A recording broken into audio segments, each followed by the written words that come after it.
कालो T short र प्यान्टमा हँसिलो मुहार सहित हातमा फाइल बोकेर सिंहदरबार पुगे रवि। साथ दिन पत्नी निकिता पौडेल पनि पुगिन् सिंहदरबार। जाँचबुझ आयोगले विस्तृत रूपमा रविसँग सोधपुछ गर्दै। दर्शक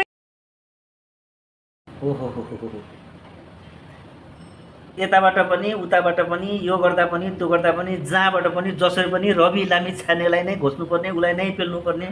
ओहो, यो सतीले सरापेको देश वास्तवमै रहेछ। यो नेपालमा के भइरहेछ? सबै कुरा रविले नै बिगारिदिएको रहेछ हैन। सबै कुरा रविमाथि नै लाउनु पर्दो रहेछ। अचम्म लाग्छ यार, अचम्म भएन र? अचम्म आफै अचम्म छ क्या। अरे बाबा आन्दोलन गर्ने आन्दोलनकारी चाहिँ जेन्जीहरू हैन, गोली हान्न लगाउने अपराधीशाला त्यो केपी शर्मा ओली। अब यहाँनिर छानबिन कसलाई भइरहेछ? रवि लामिछानेलाई 8 घन्टासम्म छानबिन गरिरहेछ। तर पनि बाघ यो डरो मुटु गरेर हिँडेछ। रत्तिभर विचलित भएको छैन। कलियुगको दार्शनिक हो रवि।